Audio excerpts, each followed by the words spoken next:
एक बड़ी खबर अर्चना तिवारी मामले में एक शख्स से लव अफेयर की जानकारी मिल रही है। सूत्रों के हवाले से खबर, लव अफेयर के चलते अर्चना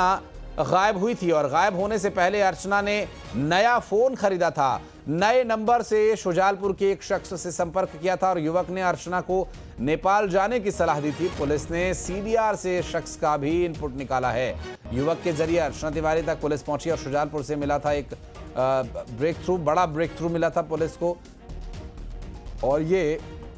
अब तक के मामले में सबसे बड़ा अपडेट ये है कि जिस बात की आशंका जताई जा रही थी, मनोज जो हमारे सहयोगी लखीमपुर खीरी से बता रहे थे कि कोई शख्स उसके साथ देखा गया, वो शख्स अब सूत्रों के हवाले से ये बात पुख्ता की गई है। और इस पूरे मामले पर बात करेंगे हमारे सहयोगी इस वक्त हमारे साथ जुड़ गए शैलेंद्र भदौरिया, उनसे बात करेंगे। शैलेंद्र, जिस तरह की आशंकाएं जताई जा रही थी वैसा ही कुछ अब आने लगा है सामने, कोई लव अफेयर की बात कही जा रही है?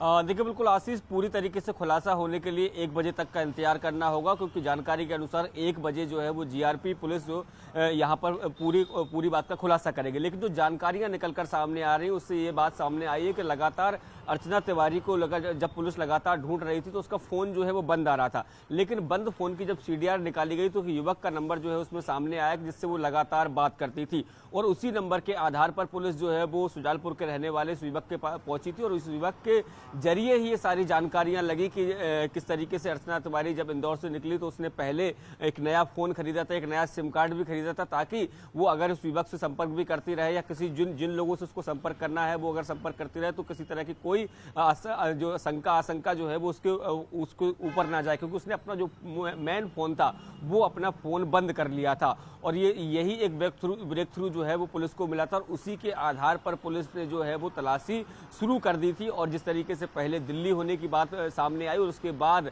जब दिल्ली जीआरपी पुलिस पहुंचती है तो पता चलता है कि वह नेपाल के लिए रवाना हो गई। तो तमाम जो कड़ियां हैं अब वो धीरे धीरे जुड़ती चली जा रही हैं। देखिए एसपी अगर रेल की मैं बात करूं तो वो शुरू से इस बात को कहते आए हैं कि किसी तरह की कोई दुर्घटना ट्रेन में नहीं हुई है, क्योंकि अगर ट्रेन में दुर्घटना होती तो एसी बोगी की B3 नंबर वो बोगी में जब वो मौजूद थी तो वहां जो लोग मौजूद थे, इसके साथ ही सीसीटीवी उसमें लगे होते, तो ऐसे में अगर कोई दुर्घटना होती तो कहीं ना कहीं उस बात की का पता जो है वो वहीं पर लग जाता। लेकिन फिर भी एहतियात के तौर पर जो है पुलिस लगातार झाड़ियों में उनकी सर्चिंग करती रही, रेलवे ट्रैक के आसपास सर्चिंग करती रही, तमाम सीसीटीवी खंगालती रही। लेकिन पुलिस एक तरफ दूसरे एंगल पर भी लगातार जांच कर रही थी कि क्या अर्चना तिवारी का कोई और एंगल हो सकता है। और जिस तरीके से जो जानकारियां निकलकर सामने आई हैं कि वो अपने मर्जी से वहां गई थी, किसी का कोई दबाव नहीं था, एक सोची समझी रणनीति के तहत वो गई थी। तो क्या ये एक बात और मैं बता दूं कि जो एक बात शुरू में ये बात निकलकर भी आ रही थी कि परिवार वाले कुछ ना कुछ बात है जो जीआरपी पुलिस से छुपा रहे थे, वो बात क्या थी ये बहुत महत्वपूर्ण था। और यही बात जो है पुलिस को लग गई थी और यही कारण है कि पुलिस ने दूसरे एंगल पर भी जांच शुरू कर दी थी। और उसी जांच के जरिए जो है वो जानकारी लगी कि शुजालपुर के रहने वाले युवक से उसका अफेयर था और वो लगातार उससे बात कर रही थी और उसी आधार पर अर्चना तिवारी की जो लोकेशन है वो ट्रेस हुई है। और अब जिस तरीके से उसको नेपाल बॉर्डर से बरामद किया गया है और उसको लेकर माना जा रहा है कि 11 बजे के आसपास तक भोपाल जो है वो टीम पहुंचेगी और 1 बजे का समय जो है वो निर्धारित किया गया, क्योंकि 1-2 घंटे जो है पुलिस उससे प्रारंभिक पूछताछ भी करेगी। तब तक हो सकता है कि अर्चना के परिजन भी यहाँ पर पहुंच जाए, उनसे बातचीत होगी और उसके बाद जो है पुलिस पूरे इस घटनाक्रम का खुलासा करने वाली है। तो कई चौंकाने वाले खुलासे हैं जिसको लेकर लगातार ये बात भी हो रही थी कि आखिर ऐसा कैसे हो सकता है कि 12 से 14 दिन तक कोई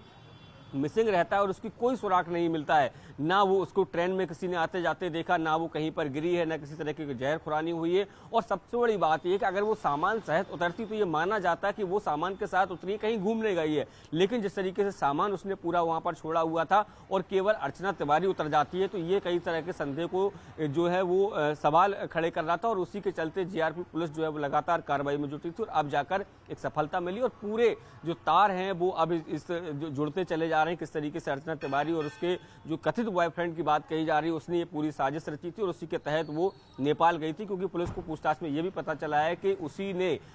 युवक ने ये सलाह दी थी कि वो नेपाल चली जाए। हालांकि जानकारी ये निकलकर जरूर सामने आ रही कि वो साथ नहीं गया था, बल्कि पुलिस ने उसको यहाँ पर हिरासत में लिया और उससे पूछताछ की गई और उसी के नंबर पर जो अर्चना के पास नया नंबर था उस पर फोन पर बात भी पुलिस ने अपने सामने कराई और उसी आधार पर उसकी लोकेशन ट्रेस हुई और उसके बाद अर्चना तिवारी को दस्तयाब कर लिया गया,